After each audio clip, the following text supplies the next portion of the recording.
Hello. This is awesome. This is really great. My name is Stacy Shelnut Hendrick, and I'm the Director of Education here at the Crocker Art Museum. I want to thank you all for coming here today. It has been a great, great pleasure to have the exhibition upstairs, and it's so wonderful to see so many of you out. Usually at this time, we ask people how many of you are members, and we use that as an opportunity to encourage membership. But this actually, this event sold out in 4 days before we could actually open it up to the general public. So I want you all to congratulate yourselves for being members of the Crocker. People said, in a cow town, nobody's going to know who Carol Walker is, and, da-da-da-da-da. So we really thought that it would be a couple of months before the tickets sold out. It sold out in 4 days. So we are extremely proud of Sacramento, and so proud to have Ms. Walker here today. Just a couple of little logistical notes. The talk is going to be somewhere between 45 to 60 minutes, and then afterwards we're going to take about 30 minutes of questions. And we've passed out cards. So if anyone has a question that's looming, you saw the exhibition and you have this, poignant question you really want to ask, this is the time to raise your hand, and one of our ushers will bring a card to you so that you can submit your question. And Diana Daniels, who will be doing the facilitation of the questions later on, will shuffle through them and make sure we don't have any redundancy and get to as many as we possibly can. So if you have a question, please raise your hand. Perfect. So if an usher can bring this gentleman a card, that would be great. And another person there, and one more there. Perfect. And back there as well. The final little note of observance is to turn off your cell phones if I haven't said that, or mute them.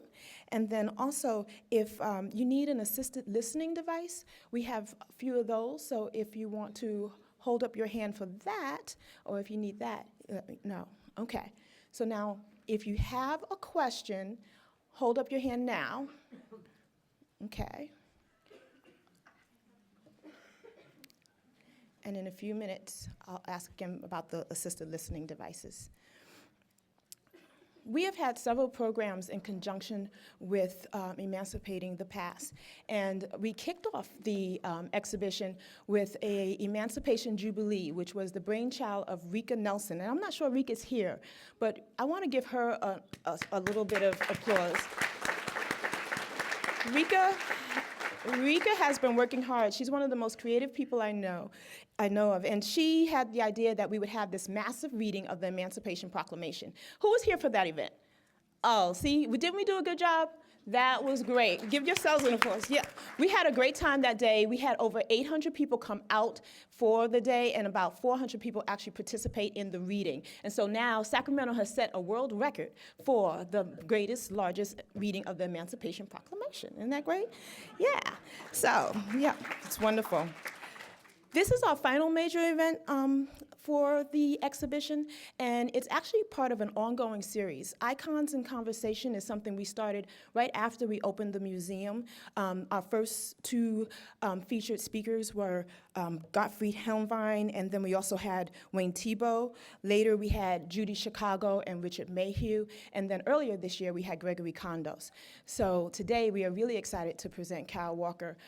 She definitely lives up to the title of icon, and for me, it's personally wonderful to think of Carol Walker as a child in Stockton. She visited the Crocker when she was young, and to think about her returning now, being the featured artist, is just a phenomenal thing for an African American woman to just see and be a part of. So I'm just really excited that she's here.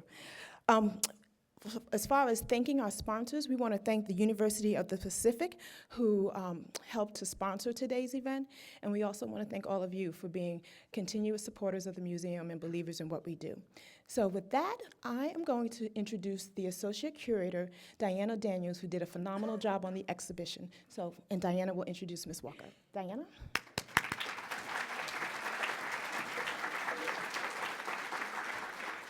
I'm so glad you could all join us today. There's always interesting stories behind exhibitions and how we get to this point. With Carol Walker, it has been a personally important project for many staff and for the institution. The germs of that began in the early 2000s, and about 3 years ago now, we had a dinner graciously hosted by Marcy Friedman, where we were allowed to interrogate Jordan Schnitzer on more of his collecting interest and more of the art that he shares with exhibitions and people doing public programs across the country, something he's very passionate about. And from that dinner sprang the opportunity to do a Kara Walker exhibition, which, as Stacy has explained, makes a great deal of sense for this institution at this time. And we set off on the project, and in some ways, it's very much catered to the Crocker Art Museum and to our installation up in the Bach Gallery. I want to express immense gratitude to Jordan Schnitzer and the Family Foundation and all his staff who have supported us in this endeavor, and also to express our gratitude to the Jordan Schnitzer Museum of Art in Eugene, Oregon, which is traveling the exhibition. It will take on a life of its own as it goes through other venues throughout the country, but there's something very special about it being at the Crocker Art Museum that makes it especially wonderful that Kara could join us. And for that, I want to give some kudos to Stacy Shellnutt for really tracking down Kevin Johnson, and he was our ace in the hole. He not only got the MBA to stay, but he got Kara Walker to come. She was feeling a little strong-armed and expressed today she just wasn't sure how far this would escalate if next thing she knew she was getting letters from the governor. So for those of you who seem to be well acquainted with Kara Walker, I will share that she was born in 1969 in Stockton. And then in 1976, her family moved to the Atlanta suburbs. Her father, Larry Walker, was in the art department at the University of Pacific. And we have a great contingent of artists and faculty and aspiring artists from the University of Pacific in Stockton here with us today. And they have helped sponsor this opportunity. And the reach of the University of the Pacific goes way beyond our region, as Kara Walker was conveying by the story this morning. And people out there know Larry and they know Kara. And then what's really charming is how many people, as the exhibition has gone on, have come up to me and said, "That's Larry's little girl?" And they're like, "Oh yeah, I once posed nude for Larry," or "I took Larry's classes." And it makes, I think, this journey very powerful for Kara herself. So her personal narrative, and she's someone who spins terrific narratives, is exceptional and very compelling. She attended the Art College of Atlanta, graduating in 1991. She studied painting and printmaking, and as you can see in our exhibition, that printmaking is a passion for her. It's something she takes very seriously. And then she went to the Rhode Island School of Design and got her MFA in 1994. She had a seminal moment doing research and coming across a silhouette of an African-American slave girl. And that propelled her to combine innate talent with a terrific arts appreciation background, with education that was very strong, and with a curious intellect to come up with an idea that even in 2013 does not lose any steam and continues to grow in its power. And it has leapt from the wall to cut silhouette sculptures that cast amazing shadows that seem to be alive with their own stories, to the film that is included in this exhibition. And her work has garnered her acclaim, Genius Awards from the MacArthur Foundation, acknowledgement by Time magazine as one of the 100 most influential people of our moment, and most recently in a Vanity Fair feature that was just posted online a couple weeks ago, which shows that California artists and artists with a strong connection to California are changing the landscape of what we will regard as our most important figures in the coming decades. So with that introduction, and I will welcome her to the stage, and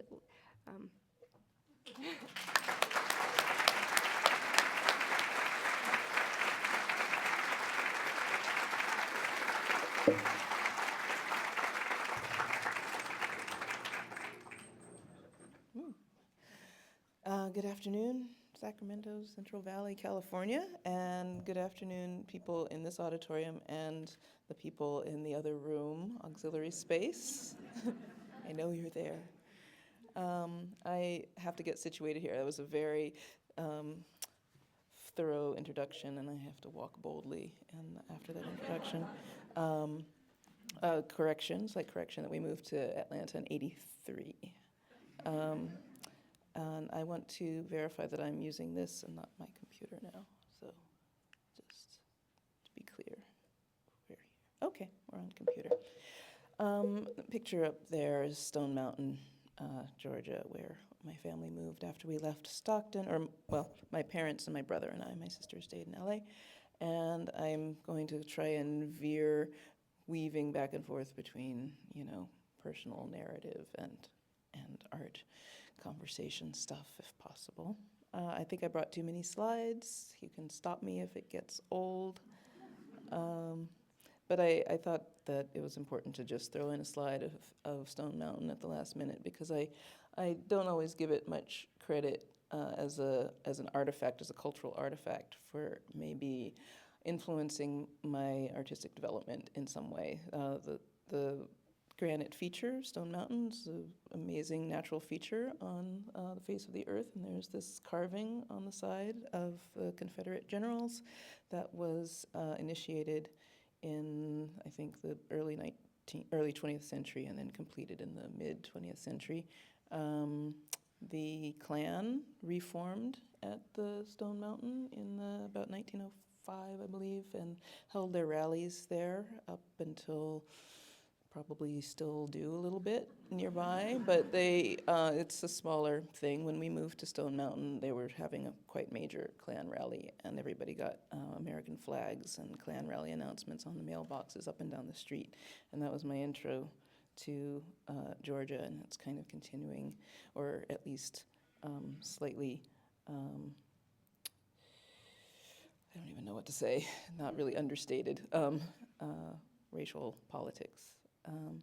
But as an artist, I grew up with art around, and art in the family, and thinking about painting and thinking about the profession of being an artist as something that could be a reality. It never occurred to me that it wasn't. I studied at the Atlanta College of Art, where my dad was at Georgia State University. He took a chairmanship there in the 80s. That's why we left. And art was something very open and liberating in some ways, until I realized that maybe it wasn't.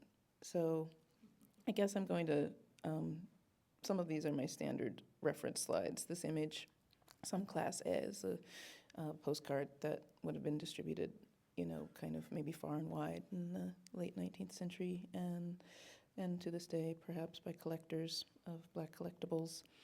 And it was very important for me to kind of get square with what Black girls seem to mean culturally in a way that I don't think I'd ever quite considered. It never hurt me exactly in the ways that it's hurt others. And this other image is Eastman Johnson's Old Kentucky Home, and other paintings like this where it became important to me as I tried to understand my direction as an artist. I'd say paintings like this, not necessarily paintings of sort of racialized scenes of 19th century America, but also genre painting. I think one of the sort of loves that came over me when I was an undergraduate painter was a kind of a quirky, maybe forbidden love of 19th century genre painting. I grew up in a household where there was kind of a modernist ilk. Everything was about sort of flatness and surfaces, and things that we might be very familiar with in a kind of California pop way. And so, sort of falling in love with historical paintings, or historical paintings that aren't necessarily great, but have a sincerity and a kind of earnestness and a desire to tell a story, and a kind of blithe unawareness of maybe the mythology that's being made in the telling of a story. The problem that happens when you try to represent a truth, but then you start just representing your own psyche. That's interesting to me. So that's, I think, where I started to kind of investigate race and gender and history, and representations of race and gender and history. And early pieces like this are bad slides. Watercolors. I started doing watercolors when I got to graduate school, and then I would do large groups of watercolors, but very quickly on a theme, perhaps of a text that we were familiar with, a kind of broad text that one might be familiar with, like Gone with the Wind or Uncle Tom's Cabin. And kind of long story short, eventually found myself making these cutouts for reasons that are actually too long-winded for me to explain, but it had partially to do with rejecting painting and rejecting art forms that seemed to maybe castigate me as, or didn't castigate me, art forms that wouldn't necessarily have me as a viewer. So I started looking for other ways of kind of making that would sort of remove the image from the kind of grand theme of Western expansion and history painting and all of that, all that history painting kind of represents. But I still wanted to make the grand gesture. You know, I think the silhouette is important to me also because it's something that's domestic and sort of, you know, marginalized and second class and sort of feminine and not considered fine art. And similarly, I became fascinated, still fascinated by dioramas and the cyclorama as a sort of pre-cinematic invention that was meant to sort of embrace the viewer and envelop the viewer in depicting a scene from history or from the Bible, for instance. Those were sort of the two big themes: war themes and Bible themes. And I love that the cyclorama sort of overstepped the boundaries of fine art into something that was entertainment and not very, you know, you can't really call it second class, but it was so sort of pompous and maybe overbearing as an art that it couldn't last. And film eventually took over. But the images that I'm showing you are quite old. They are taken from 35 millimeter slides. This is one of my early pieces, and it's called The End of Uncle Tom and the Grand Allegorical Tableau of Ava in Heaven. And looks something like this. They're cut paper on the wall, and I was thinking the way that my sort of process goes sometimes is to kind of extrapolate from the text and to think about the relationship between the author, say Harriet Beecher Stowe, and her characters, and then my authorship or my questioning of my own authorship or authority and relationship in relation to Harriet Beecher Stowe and her characters. A piece like this is called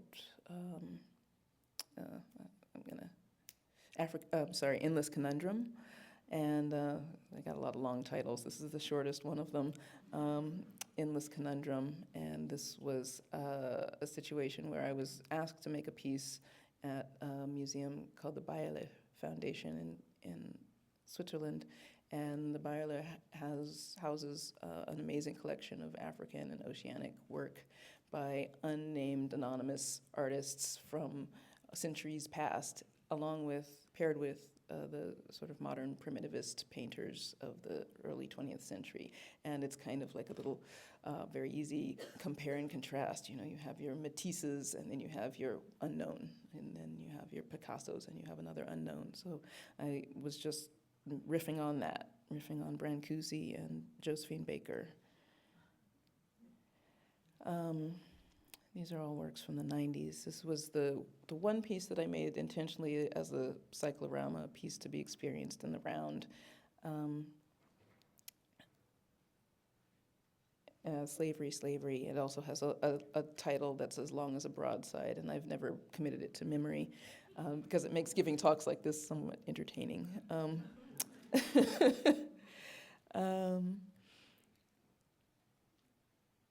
And some of these slides are from a kind of retrospective survey show that happened in 2007, 2008. So some of the works from 94 through 2007 were present, which include drawings and the cut paper works.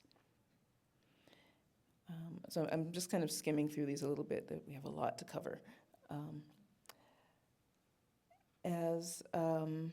As my work kind of progressed, as opportunities have kind of been racking up, I have been, besotted with the question, an eternal question about, where does it go from here? If my practice kind of embraces drawing, the watercolors, the cut paper works. There's a writing component as well, which I have taken out of this show because it takes too long to kind of read through things. But, I will sort of type sometimes ideas, sometimes internal narratives, sometimes just stream of consciousness thinking, trying to get a sense of where my head is, and sometimes to kind of exorcise certain ghosts. I mean, a lot of this work comes out of a kind of realization that I didn't actually know what sorts of representations or racist ideas I might be repressing or harboring, what I had absorbed maybe unwittingly and sometimes knowingly, and began to kind of plumb through that and recognize that these stories and images and representations and dirty jokes and crude ideas. This is a something that I think we carry with us collectively, and it's something that I think kind of defines a kind of an Americanness, particularly a racial dialogue or narrative, or a desire for a racial dialogue that never quite materializes, because the thing about it, I feel like the thing is so it can't actually be touched. You can touch on it in different directions, but you can't always grab the thing, and if you do, what do you do with it? The reason I started thinking about using, in fact, kind of stereotypical representations, and why I got in so much trouble in the late 90s, I was thinking about these caricatures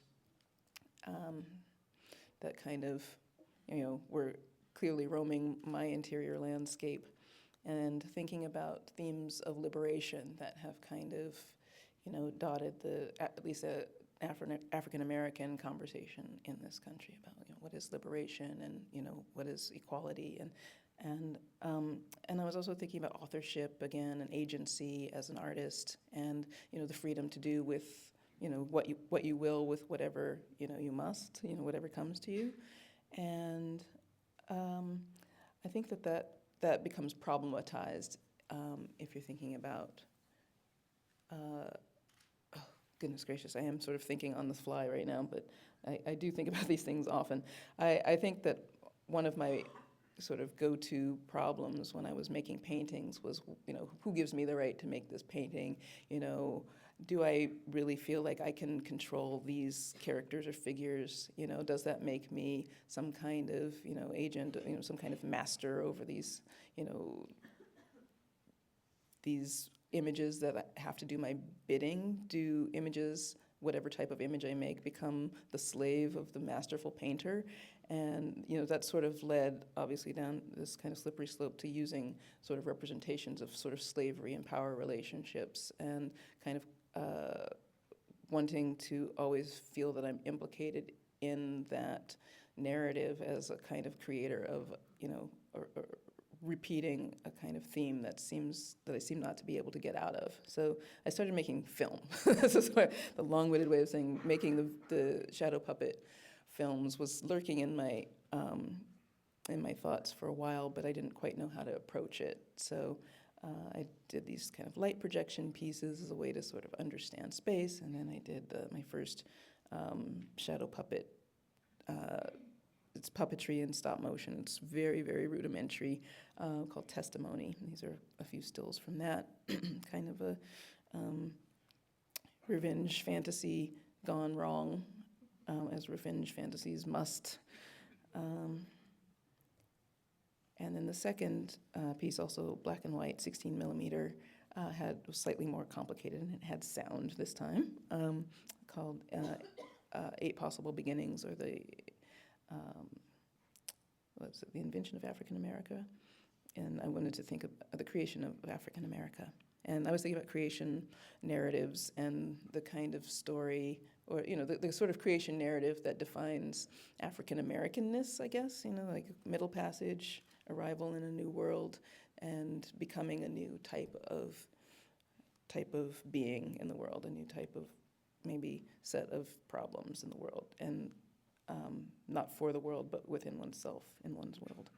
So there were a couple of different chapters, and one of the things that was kind of the underlying narrative, sub-narrative, I guess, was Song of the South and Uncle Remus stories, and the way that, Joel Chandler Harris translates Uncle Remus's, African tales in turns them into a kind of, American story, and then Disney capitalizes on that and turns that into something even softer and more diffuse. So I used a little bit of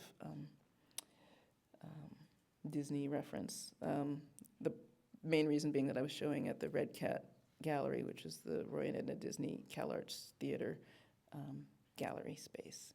So I thought it would be appropriate.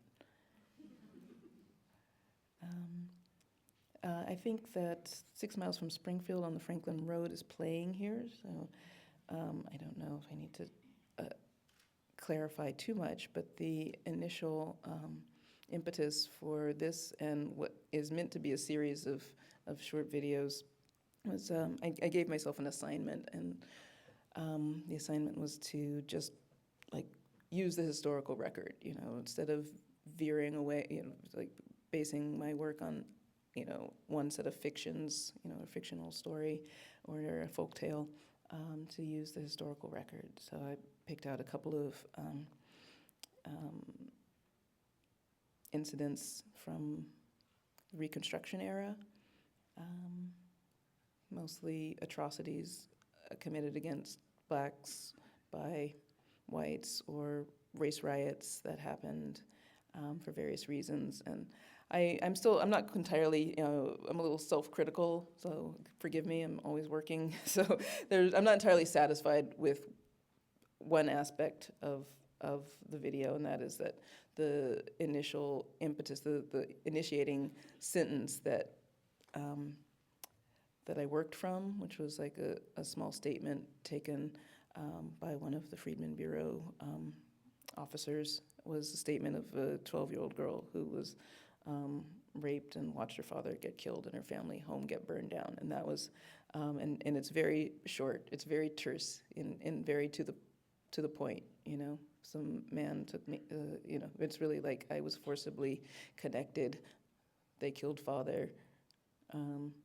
They burned our house, And there was a longer statement with more details, who the perpetrators were. The idea that people were known to one another is kind of terrifying and fascinating to me. That people are neighbors and sort of filled with a kind of terror or rage that's kind of born out of fantasies. I think fantasies of power or powerlessness. The second one, which is not here, I don't think, is Lucy of Pulaski, and it's also kind of a complicated story of a race riot that, from the point of view of the officer who took down this, who dictated this little narrative, was maybe caused by a love triangle. The most recent video work that I've done is Fall from Grace, Miss Pippi's Blue Tail, and it's kind of my epic. It's 18 minutes long, which means that it's unbearable, and certain family members, namely my mother, have walked out on it. She doesn't like it when I say that, but I feel like she should be here. And it is, again, I was thinking again about the sort of mythologies that define a kind of sense of partially Americanness and Southernness, and that have like dotted the landscape with so much violence and blood. So in this case, I was thinking about the kind of mythology of the white Christian womanhood that became the sort of scapegoat for lynching violence, mob violence, in the sort of Reconstruction era in particular. And in between this story, which I think we're sort of tangentially familiar with in novels and movies and in history, there are these interruptions of kind of inexplicable images and inexplicable interruptions, a little song and dance, a little fist fight. This character who just comes, wheels in, and doesn't explain himself. But my story, I think, is somewhere between, just kind of eliciting feelings of maybe the fear or the accusation of rape, the desire for love or companionship, and power, grabs for power, that make the whole thing just kind of messy.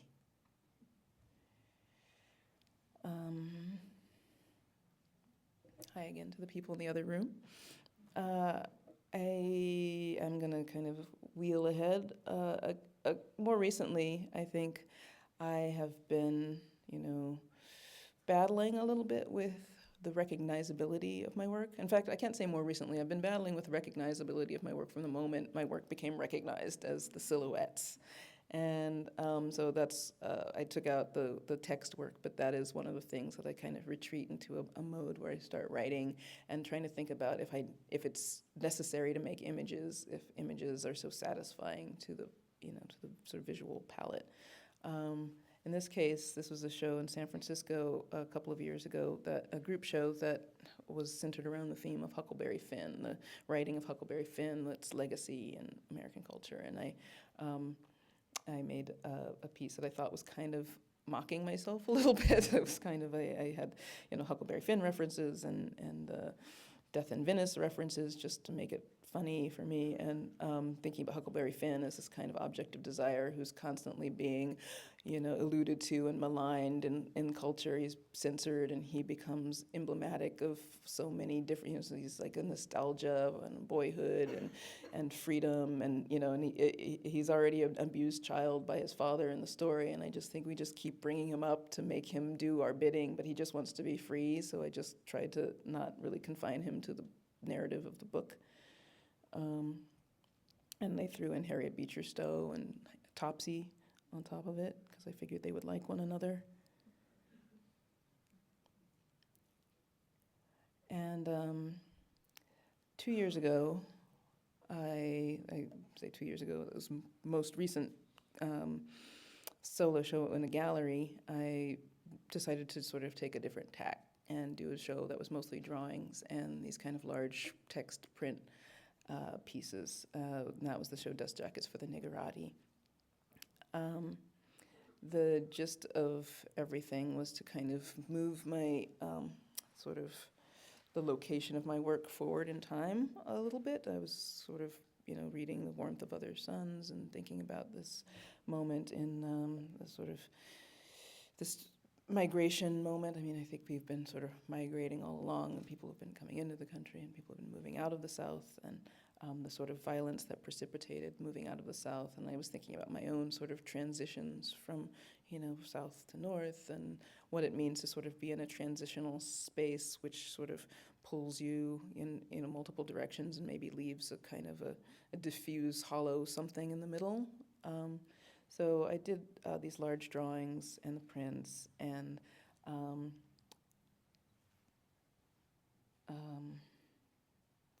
what to say, included references to Barack Obama every now and then, to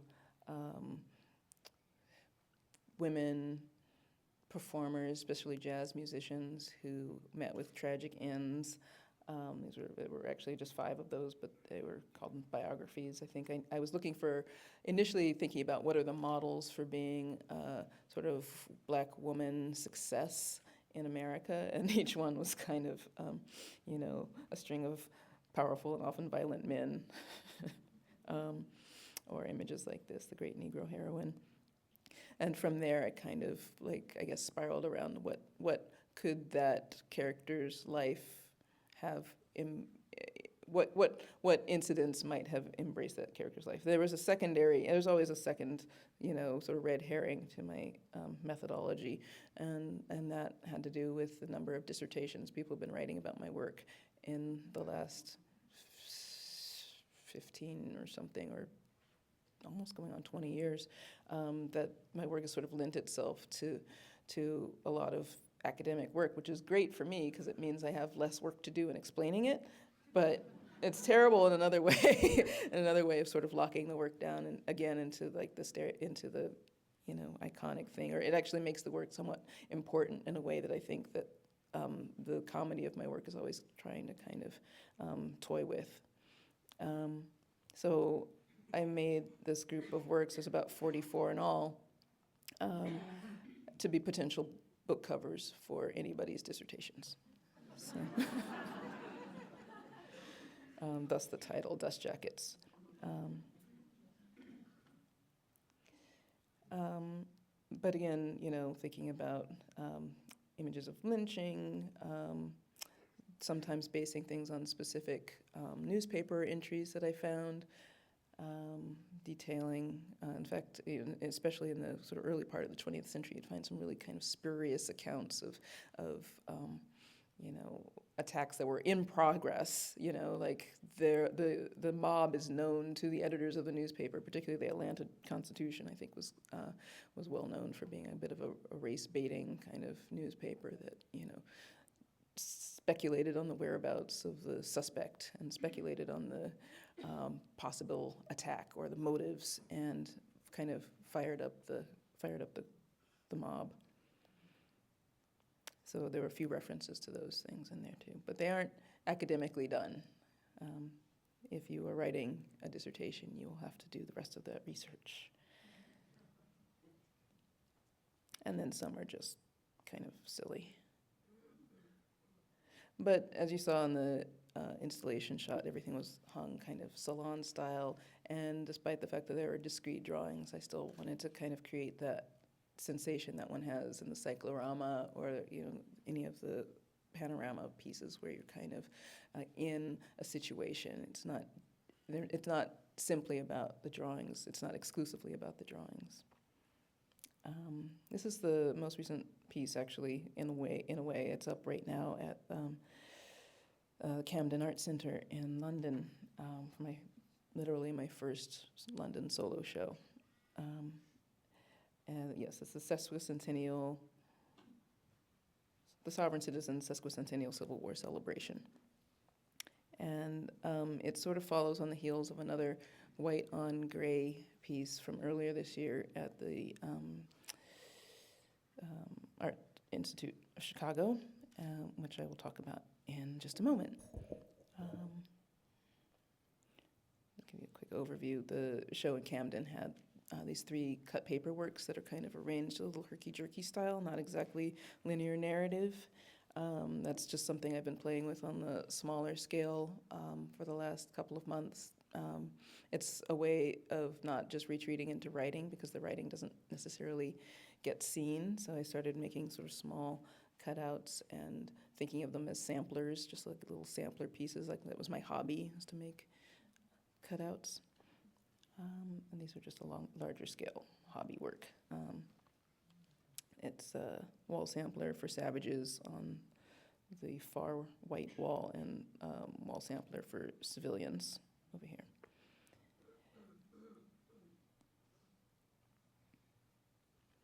And in Chicago at the beginning of this year, I worked on this piece, Rise Up, Ye Mighty Race, which takes over one gallery at the Art Institute of Chicago, and has watercolors, large drawings, and the cutouts kind of living in the same space as if they're kind of in conversation with one another. And I guess I was hoping that a viewer might be able to kind of move between the different modes of representation to kind of complete the story, which has kind of at its heart to specific white supremacist narratives that have been an interest to me for a while, but I haven't quite been able to work with, because again, they are locations that wouldn't necessarily have me as a reader. They exclude me as a reader. But one is the Klansmen, which I've worked with before, which led to the birth of a nation, and actually to the rebirth of the Ku Klux Klan in Stone Mountain. And the other is the Turner Diaries, which is a work of speculative fiction from the 70s. That's kind of the work that led to Timothy McVeigh's bombing Oklahoma City and numbers of other attacks on non-white people in America by white supremacists. And one of the attempts that I made, which I'm still kind of wrestling with in my work, is to sort of do a literary read of a work that's not really literature, and to kind of deconstruct what I can deconstruct a work of destruction or something.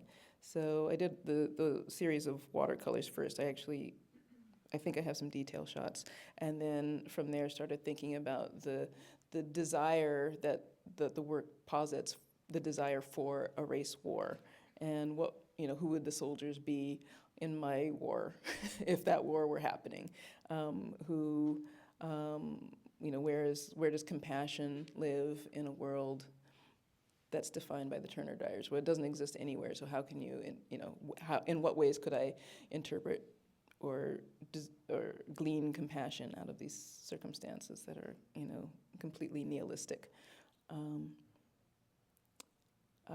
In the Turner Diaries, the desire to live in a world free of blacks and Jews is so overpowering to the narrator that the need for said others to clean up the mess is it's stated, but it's not reflected upon, and I think that's kind of interesting that somebody's got to clean up the bodies.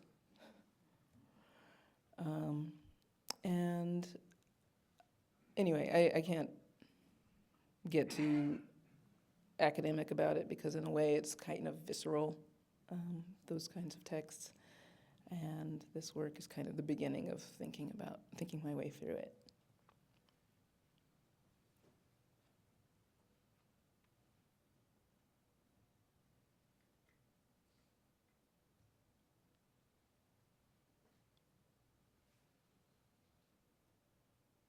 And then some of the smaller watercolors, I think there are a few in there, have text just written on them because I was doing this diary style and just pulling quotes out of the Turner Diaries. What will they do when they come to take your guns? A lot of this was kind of the rhetoric that was coming out of the Tea Party as well, which is why I started doing it in the first place. Because I thought, well, there is a Bible for some of the things that we're hearing, and it is the Turner Diaries, and it's like the most wanted book, in a way. It's the FBI's watch list, because I figure I'm on the FBI watch list for having downloaded the book in the first place. And in fact, one of the great satisfactions, which I hadn't actually anticipated, I hadn't quite realized until just literally today, that because I'm sort of doing, sort of cursory, sort of sometimes a little fake research into some of these texts, not really fake, but not very thorough either. When I do Google searches, well, because I reference the work in my work, sometimes you'll Google Turner Diaries and you get my work. So, and today I was looking up Stone Mountain and the Klan, and I saw an image of my work. So, I don't know, it gives me an odd sense of satisfaction somehow. Infiltration.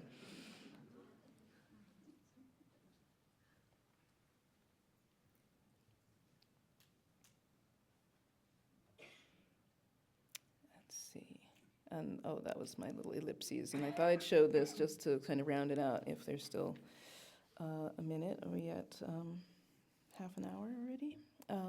A few years ago, I curated a show at the Metropolitan Museum of Art in New York. And it was following sort of fast on the heels of Hurricane Katrina and the destruction there in New Orleans and along the Mississippi and the Gulf Coast. And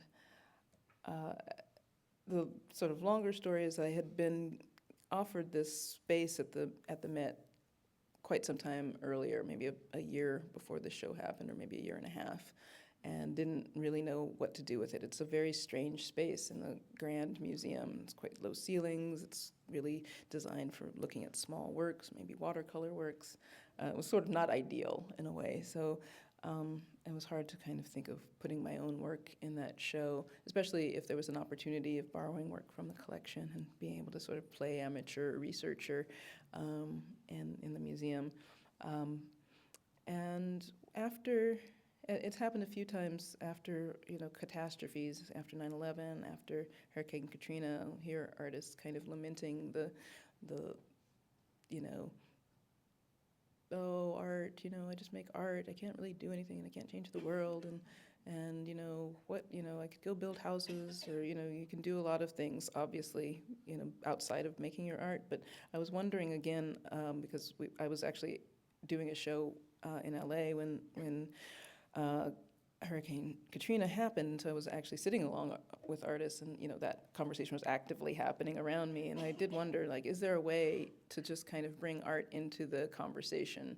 Because we're already looking at images, we're already deluged with images, with through the news and some in the newspaper, and some of those images have a specific read to us. And as we get further and further away from the actual events of the day, the mood changes and the feeling changes, and it morphs into something that's very like palatable somehow. And I think I felt like I wanted to be able. I feel like this in a lot of my work, even if it's things I haven't, especially when things I haven't directly experienced or have gleaned the experience in some other tangential way. I wanted to see if I could sort of hold on to that initial terrifying weirdness, that before the images started to kind of make sense. And I also wanted to maybe explore ways that those images had sort of pre-existed, the amazing, AP photography that, would appear on the front covers of newspapers around the world, because those images are out there. So it was kind of a grab, in a way, for representations of water and representations of, life on the shore, and specifically, especially if there were 19th century or 18th century kinds of images in the collection that were about the flood, the Great Flood. This is a sort of metaphor that's lived with us for some time, centuries, and then images of so it was kind of a way to sort of contextualize my work a little bit, but or my interests, but also the silhouettes. I borrowed things from the silhouette collection to make that be a piece of the show, and to talk about the Middle Passage and the incidents of like water in the lives of Black people in particular, people of African descent. And so it wasn't like a kind of narrative that it's like beginning, middle, end, but something that I wanted to have this kind of dizzying kind of fluid feel. And it's like a small organized space, but I think the feeling of it was quite I'm still proud of it, so that's why I'm showing it. So I'm surprised. I thought I had so many more images I was going to have to really hurry through, and I did. But I'll just say that right now, what I'm working on include I'm curating a show, so it's good for me to look at these images of a curated show. I'm curating a show of living artists this time, which is infinitely more complicated, but all great. People, some people I'm friends with or I'm acquainted with, and about 10 artists, and a show called Roughneck Constructivists, which is kind of like a theme I sort of pulled out of my hat and now kind of overwhelmed with, because I don't quite know how to like bring a concise, clean narrative, but it has something to do with architecture, and it has something to do with the kind of character that could be described as roughneck, but kind of an abject male, primarily, I don't know, I can't say Black, but just kind of like primarily abject male presence. And I was thinking about architecture and ways that space might be shaped by sort of an underclass or an underdog, rather than the grand heroes of sort of modern architecture. So that's kind of the premise, and that's happening at the ICA in Philadelphia in February, if it all comes together. And I have a large public project in New York in May of this year, which is all hush-hush and secret, but at some point in the near future, I think there'll be some kinds of little unveilings about that, and continuing to work in my studio. So I think there's maybe a Q&A time or something like that, or are we ready? Okay.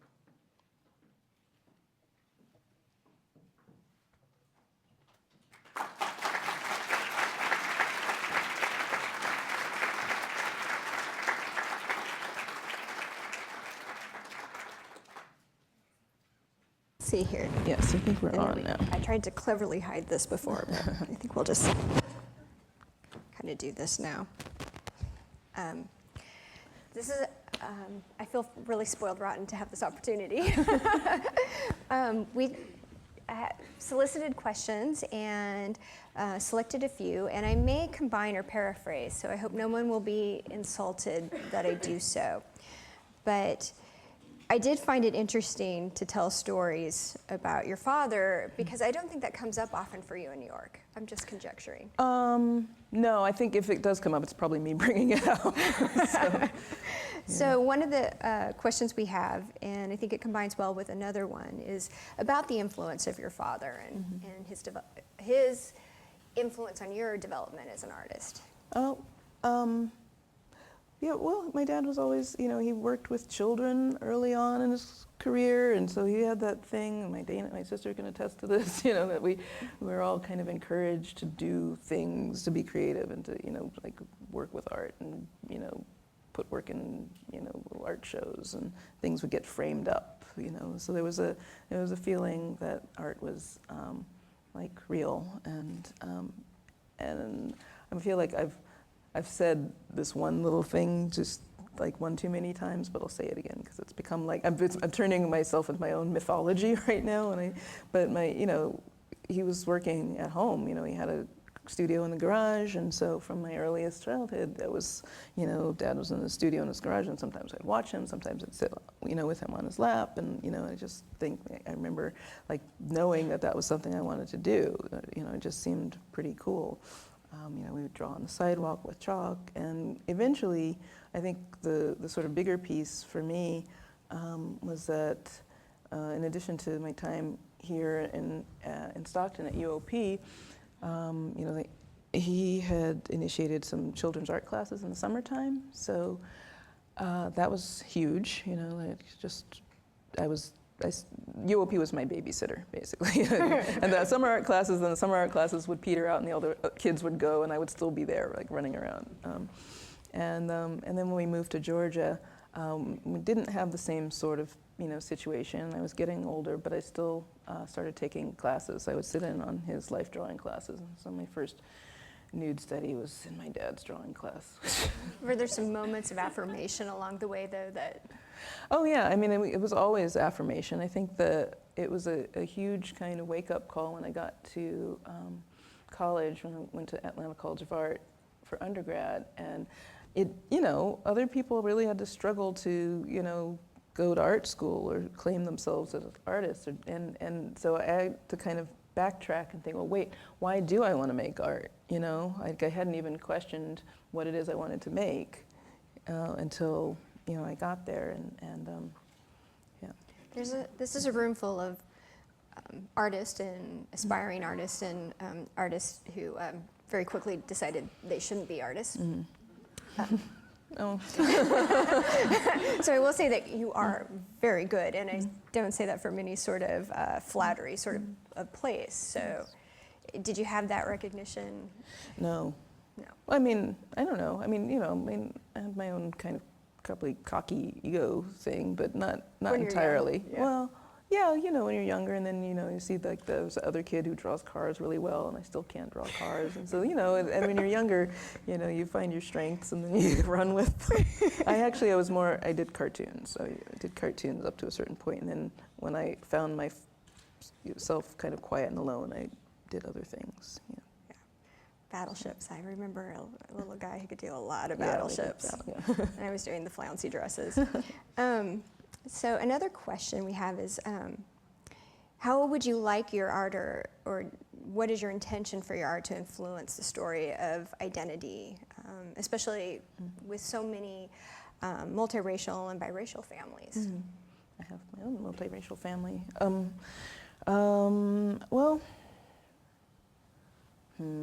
That's a tough question in a way, because I think I find myself in a weird place in relation to where my art and what it means in the world, and the attitude that I started approaching my work with, which was to kind of infiltrate a very set of narratives about what even identity art was. That it was like kind of a quest, and I always felt like I'm kind of an unreliable narrator on this, on this quest, kind of using tools that have been set out for me, or perhaps even misusing tools that have been set out for me by more earnest and better activist artists before me. So I don't know. I mean, I think that I think the best answer in a way is that when I started making work that addressed race and gender and history specifically, I was trying to reimagine my audience in a way, and I think that that was kind of crucial, and that's probably crucial for any artist, is to not sort of assume, and I don't know that other artists do this, but I think when I was coming along, it was kind of an assumed, you know, like patriarchal kind of, you know, overlord of art history who was watching over anything that I might produce. And I actually kind of, that initial image that I showed of the postcard with the little girl, and it says some class, I began to think about her as my audience, that she was the image, and there was a human being behind an image, and it was somewhere in between that representation and that lived reality that I wanted to be able to sort of tap into and recognize, and yeah. So I don't know that my work is sort of an effective tool. It's not an effective teaching tool. Sorry for all the education people in the room. And maybe, you know, it sort of, you know, derives some of its influence on the sort of more dogmatic concerns of, you know, say, artists from the Black Arts Movement or the identity art era in the late 80s. But I think that, Do you see that? I think it, go ahead. I was going to say, I feel like I'm a sort of a little bit of a trickster between those worlds. So. Do you feel the conversation and how you're approaching the art shifting as your family is growing up and their generation has their own perspective? Well, I have to ask my family to speak to that at some point, but I'll have to ask her. But I think that the thing that's shifted and the thing that makes me kind of you know, super self-conscious is that some of the conversation just shifted onto me. It shifted from sort of like this thing in the world that, you know, maybe couldn't be kind of easily kind of explained, and it sort of came back into like my body, and I was like, oh no, I'm that person who has to kind of answer for, you know. So I know I'm here doing that, but it's also kind of a height of irony to me that I am here doing that. Like, yeah, I keep kind of deflect, you know. It's like, oh, there's all these other artists you should be looking at. So it went from being theory to yeah, it went from being leadership. theory to leadership. Exactly, leadership is the thing I was trying to avoid in the first place. So you did address this here just a moment ago, but there was a question about themes in your current works, and you had innumerable shows in 2013. And you have a show now in New Camden, or at the Camden Arts Center. In London, yeah. And how are your themes perceived a little differently in that context? I got asked that a lot in London, and I'm still trying to figure that out because everybody asked it, but I didn't get an answer for it exactly. I think that my impression, it varies from place to place, but countries in particular that have a colonial history that's, you know, that sort of dovetails with kind of race theory ideas and apartheid systems, kind of understand the work in a kind of visceral way. Brazil, you know, kind of gets it, but also kind of goes with the humor, you know, and kind of gets the irreverent part and doesn't necessarily go for the kind of noble, you know, there's also do-gooder aspect or whatever, the sort of activist thing. And there's also kind of a meta-narrative, not only in the United States about this history, but even in England. Oh yeah, absolutely. I think my impression though is that there's something in my work that gets sort of poo-pooed as, you know, oh, well, the Americans, because, you know, they're crazy. They're crazy about their race issue. You know, like, you know, and they say, well, we had the influx of Jamaicans from the 50s, and we had, you know, like the history took on a different turn. But I said, well, there's still riots, like there were still riots, you know, there's still poverty and racism. So it doesn't mean that it's not there. It's just articulated different. And I think that, you know, the themes, particularly the sort of Civil War, antebellum South, Gone with the Wind kind of romanticism that I've been toying with and you know, mucking up is like that's the specifically American piece that, you know, it's specifically the Song of the South, but that's what's been sort of broadcast to the world as what America is in a way. So I think that it maybe goes kind of without, it doesn't get necessarily questioned. I think that there's a denial that that's what we are when we're here. Yeah, and I did tour with a young British subject who's living in America, and he said, you know, there's a lot of history that goes back to colonial and beyond that they just don't want to talk about abroad, and it's all part of this triangular trade. It's all interrelated.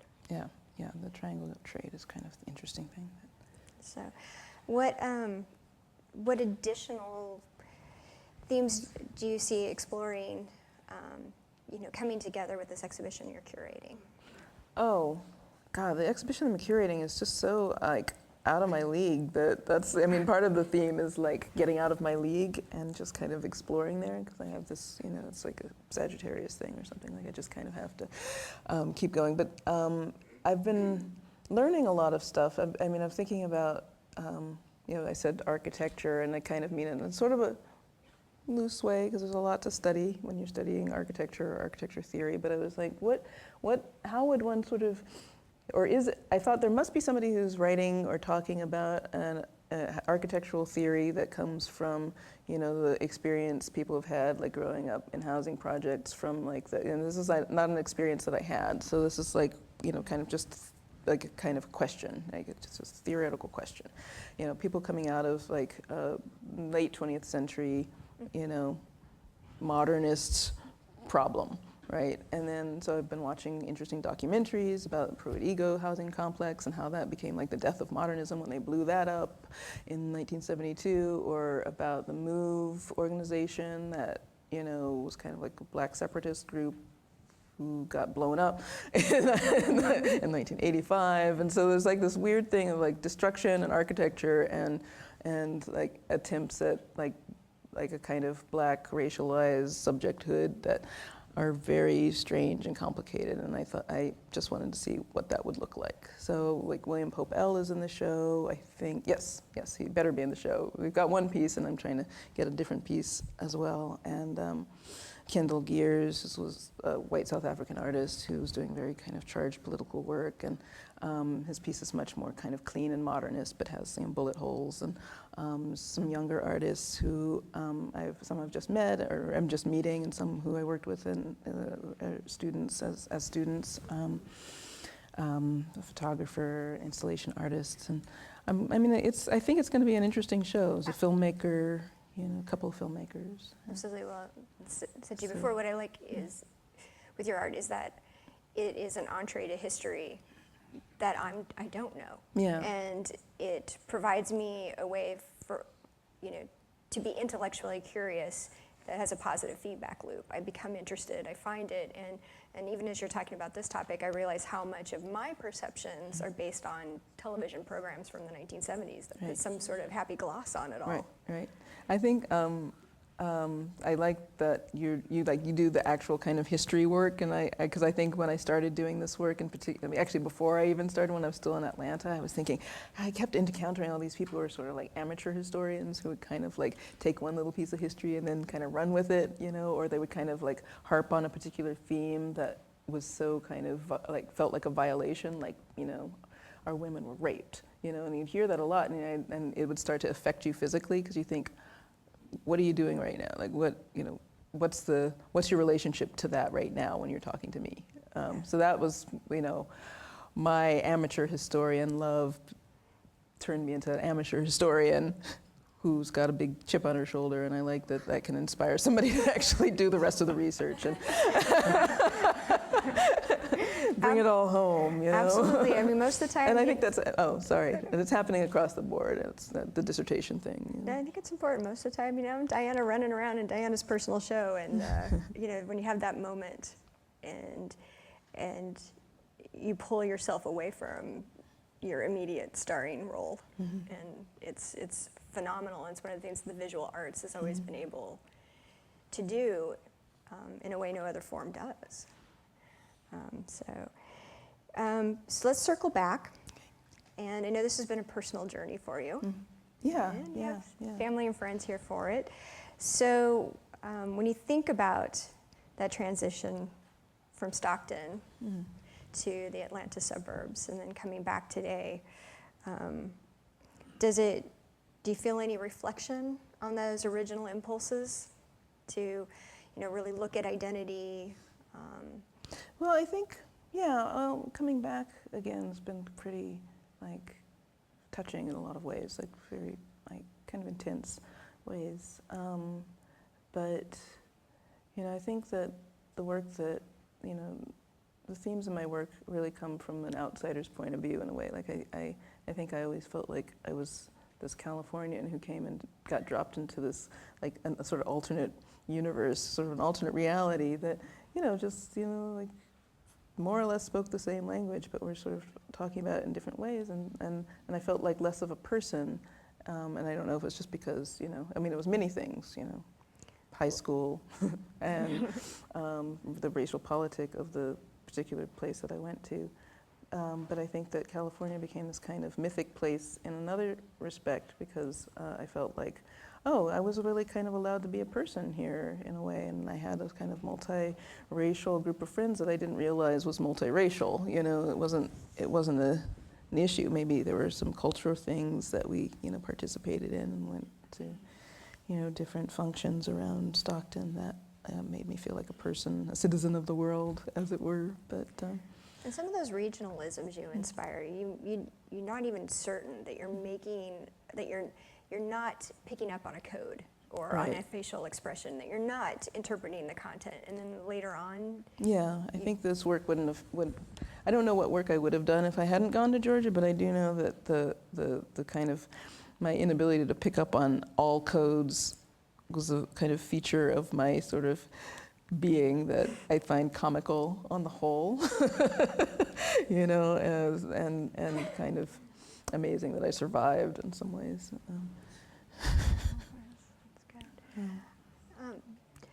So is that it? I think that about covers the questions that we had. I know there was one question that I was I don't know if it's in the pile, that had to do with the book, Dust Jackets for the Niggerati, which I designed with the designer in Coma, a team in Denmark, I think. And that's the book for this drawing show that I'm quite happy with. And that's another sort of curatorial collaboration thing where I asked for writers to sort of invert the whole drawing for book covers and writing those books conundrum. So that does evoke a very personal question, though, which is when you work with curators around the globe, nationally, and you do have these titles like this, do most of them just trudge through it, or do most of them blush, get a little awkward, stumble? Oh, yeah. There's awkward and hush? stumbles. Yeah, it's better probably. I do the stumble awkward thing. I'm doing it right now, but Because I've gone out of my way to avoid saying well, anything. that's probably a good thing in the end. But I do think that I think that the work should problematize space in a way, and I think that I don't know if that's a responsible thing or not. You can tell that to the education department, that it problematizes space and it makes and it doesn't do it just for sort of the glib satisfaction of making space problematic. It does it because I think it's already in here in me, and I think it sort of lives in the world, that there's a complicated relationship that we have to each other that becomes based around, or we can base it around, these kind of ideas that we have around race and these kind of actual events that have occurred because of racism. And it sort of, The discomfort is a tool, and one of the things I liked was in the New York Times panel that you were on, that was recently featured in the Sunday edition a few weeks ago. The commentator who wrote it said, well, maybe it's time to have an adult conversation finally, and peel back the Band-Aid, sort of. Right. But and to that end, I always kind of wonder, but then what? Right. So I don't mean to end on a pessimistic note, but I do think that the kind of, the thing that I'm doing is kind of like the recitation, the repetition is kind of part of the healing or something. It's not a Disney ending. Yeah, no Yeah. Disney. Well, thank you so much Thank you. for answering these Thanks questions. for having me and letting me have a kind of a Central Valley nostalgia moment. Nostalgia reality. Please join us in thanking Kara Walker.